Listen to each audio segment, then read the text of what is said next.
ইতিমধ্যে জেনেছেন যে আমরা ৫ সদস্যের একটি দল কিন্তু এনবিআরে গিয়েছিলাম স্মারকলিপি জমা দেওয়ার জন্য।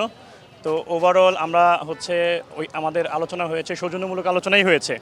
ওনারাও আমাদেরকে ইতিবাচক আলোচনা করেছেন, আমরাও আসলে সৌজন্যমূলক কথা বলেছি।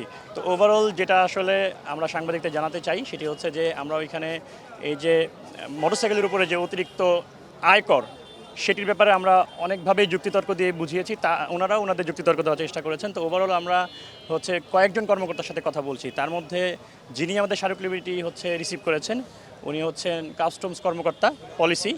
তো উনি সহ সবাই মিলে যেটা মূল বক্তব্য যেটা সেটা হচ্ছে যে মিডিয়াতে যেভাবে আমাদেরকে দেখানো হচ্ছে যে 10,000 5,000 টাকা অনেক বড় বড় অ্যামাউন্ট, আসলে ওনারা এই বিষয়টা বিবেচনায় নিয়েছেন যে এটি আসলে বাইকারদের জন্য কতটুকু যৌক্তিক হবে, এটা ওনারা বিবেচনায় নিয়েছেন।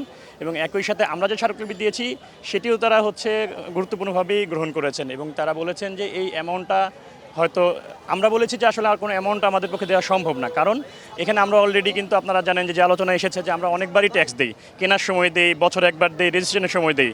আর ওইখান থেকে অফিস থেকে আমাদের জানানো হয়েছে যে আপনারা ওয়ারিড হয়েন না, যেভাবে মিডিয়াতে আসছে বিষয়টা ওইভাবে না, এটা চেয়ারম্যান স্যার সহ সবাই আসলে অবগত আছেন এবং আমরা যে স্মারকলিপি দিয়েছি এটি তারা আসলে অবগত আছেন। আমরা যেখানে আজকে দাঁড়িয়েছি এটিও চেয়ারম্যান স্যার অবগত আছেন। তো উনি ব্যস্ততার কারণে আজকে অফিসে নাই দেখে ওনার সাথে সরাসরি কথা হয়নি, তবে উনি আমাদেরকে অ্যাপয়েন্টমেন্ট দিবেন এটিও ওনার এপিএস আমাদেরকে আশ্বস্ত করেছেন।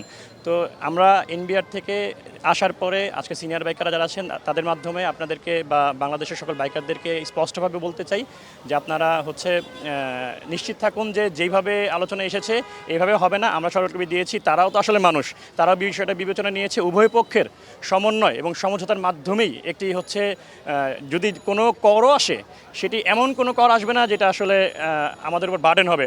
তবে আমাদের দাবিতে আমরা এখনও অটল আছি যে আমরা আসলে কোনো আয়কর দিব না। আমাদের অবস্থান স্পষ্ট, আমরা কোনো আয়কর দিয়ে ঢাকা শহরে গাড়ি চালাবো না, এটা আমরা অফিসেও জানিয়ে এসেছি এবং আমরা মিডিয়াতেও জানাতে চাই যে আসলে আয়করের বিরুদ্ধে আমাদের স্পষ্ট অবস্থান। তো সৌজন্যমূলক আলোচনা হয়েছে, এটি আসলে মূল বিষয়।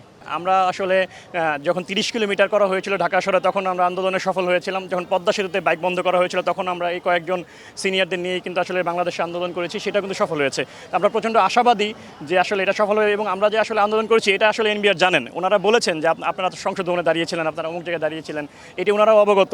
তো এই আন্দোলনের ফলাফল বা সফলতা এটাই যে আমরা একসাথে যদি বাইকাররা এক ছাতার নিচে থাকতে পারি, একসাথে যদি ভয়েস রেজ করতে পারি, তাহলে অবশ্যই আসলে এই বিষয়টি বিবেচনায় আসবে এবং ওনারা আসলে এটিকে পজিটিভলি দেখেছে।